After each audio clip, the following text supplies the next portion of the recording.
Hello friends, ನಮಸ್ಕಾರ. ಎಲ್ಲರಿಗೂ cooking with Pratiksha ಚಾನಲ್ಗೆ ನಿಮ್ಮೆಲ್ಲರಿಗೂ ಆತ್ಮೀಯವಾದ ಸ್ವಾಗತ. ಇವತ್ತಿನ ರೆಸಿಪಿಯಲ್ಲಿ ಮಾವಿನಕಾಯನ್ನು ಉಪಯೋಗಿಸ್ಕೊಂಡು ಸಿಹಿ ಉಪ್ಪಿನಕಾಯಿ ಯಾವ ರೀತಿಯಾಗಿ ಮಾಡ್ಬೋದು ಅಂತ ತಿಳಿಸ್ಕೊಡ್ತಿದ್ದೇನೆ.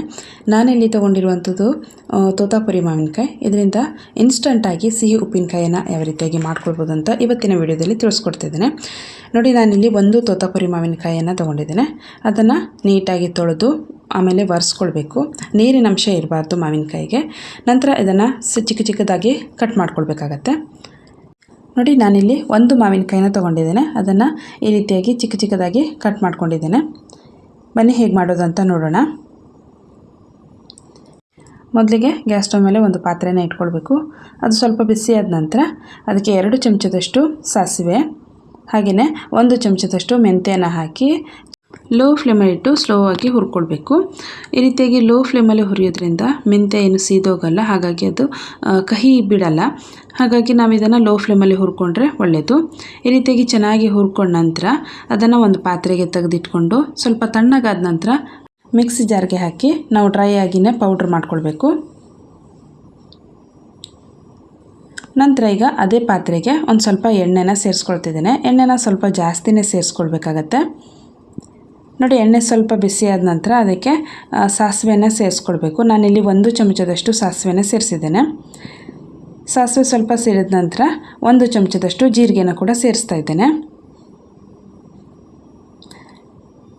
ನಂತರ ಇದಕ್ಕೆ ನಾವು ಬೆಳ್ಳುಳ್ಳಿನ ಸೇರಿಸ್ಕೊಳ್ಬೇಕು. ಸಾಸಿವೆ ಜೀರಿಗೆ ಸ್ವಲ್ಪ ಚಿಟಪಟ ಆದ ನಂತರ ಬೆಳ್ಳುಳ್ಳಿನ ಒಂದು ಸ್ವಲ್ಪ ಸೇರಿಸ್ಕೊಂಡಿದ್ದೇನೆ ನಾನಿಲ್ಲಿ. ನೋಡಿ, ಬೆಳ್ಳುಳ್ಳಿನ ಸಿಪ್ಪೆ ತೆಗೆದು ಸೇರಿಸ್ಕೊಂಡಿದ್ದೇನೆ. ಹಾಗೆಯೇ ಒಂದು ಸ್ವಲ್ಪ ಕರಿಬೇವಿನ ಎಲೆಗಳನ್ನು ಕೂಡ ಸೇರಿಸ್ಕೊಳ್ತಾ ಇದ್ದೇನೆ.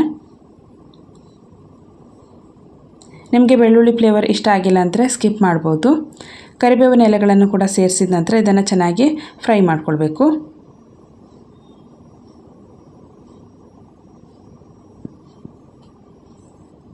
ನೋಡಿ, ಇದು ಚೆನ್ನಾಗಿ ಫ್ರೈ ಆಗ್ತಾ ಇರಲಿ. ಊರಿನ ಸ್ವಲ್ಪ ಲೋ ಫ್ಲೇಮಲ್ಲಿ ಇಟ್ಟಿದ್ದೇನೆ. ಹಾಗೆಯೇ ನಾವಿಲ್ಲಿ ಬೆಲ್ಲವನ್ನು ಕರಗಿಸ್ಕೊಳ್ಬೇಕಾಗತ್ತೆ. ನಾನೊಂದು ಪಾತ್ರೆ ತೊಗೊಂಡೋದಕ್ಕೆ 1 ಕಪ್ ಆಗುವಷ್ಟು ಬೆಲ್ಲವನ್ನು ಸೇರಿಸಿದ್ದೇನೆ.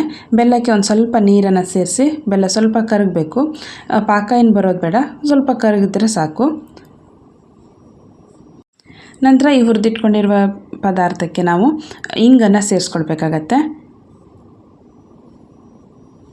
ನೋಡಿ, ಇಂಗನ್ನು ಸೇರಿಸಿದ ನಂತರ ಒಂದು ಸ್ವಲ್ಪ ಮಿಕ್ಸ್ ಮಾಡಿ ನಂತರ ನಾವು ಕಟ್ ಮಾಡ್ಕೊಂಡಿರುವಂಥ ಮಾವಿನಕಾಯಿಯನ್ನು ಸೇರಿಸ್ಕೊಳ್ಬೇಕಾಗತ್ತೆ.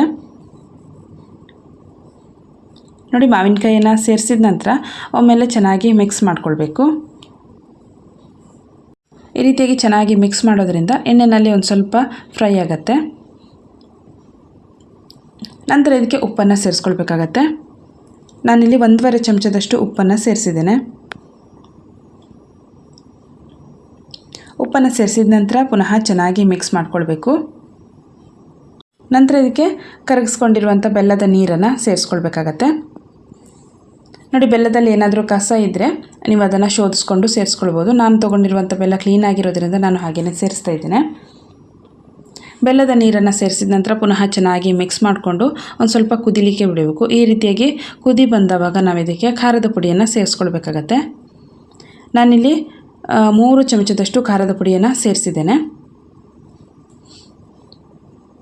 ನಂತರ 1 ಚಮಚದಷ್ಟು ಅರಿಶಿಣದ ಪುಡಿಯನ್ನು ಕೂಡ ಸೇರಿಸ್ಕೊಳ್ಬೇಕು. ನೋಡಿ, ಇವಿಷ್ಟನ್ನು ಹಾಕಿದ ನಂತರ ಒಮ್ಮೆಲೆ ಚೆನ್ನಾಗಿ ಮಿಕ್ಸ್ ಮಾಡ್ಕೊಳ್ಬೇಕಾಗತ್ತೆ. ಈ ರೀತಿಯಾಗಿ ಚೆನ್ನಾಗಿ ಮಿಕ್ಸ್ ಮಾಡೋದ್ರಿಂದ ಉಪ್ಪು, ಖಾರ ಮತ್ತು ಸಿಹಿ ಎಲ್ಲನೂ ಚೆನ್ನಾಗಿ ಹೀರ್ಕೊಳ್ಳುತ್ತೆ. ಕೊನೆಯಲ್ಲಿ ನಾವು ಇದಕ್ಕೆ ಪೌಡ್ರ್ ಮಾಡ್ಕೊಂಡಿರುವಂಥ ಮೆಂತ್ಯ ಮತ್ತು ಸಾಸಿವೆ ಪುಡಿಯನ್ನು ಸೇರಿಸ್ಕೊಳ್ಬೇಕು. ಈ ಪೌಡ್ರನ್ನು ಸೇರಿಸಿದ ನಂತರ ಒಮ್ಮೆ ಚೆನ್ನಾಗಿ ಮಿಕ್ಸ್ ಮಾಡಿಕೊಂಡು 1-2 ನಿಮಿಷಗಳ ಕಾಲ ಬೇಯಿಸ್ಕೊಂಡ್ರೆ ಸಾಕು. ಇನ್ಸ್ಟಂಟಾಗಿ ಮಾಡಿಕೊಳ್ಳುವಂತಹ ಮಾವಿನಕಾಯಿ ಸಿಹಿ ಉಪ್ಪಿನಕಾಯಿ ರೆಡಿಯಾಗುತ್ತೆ.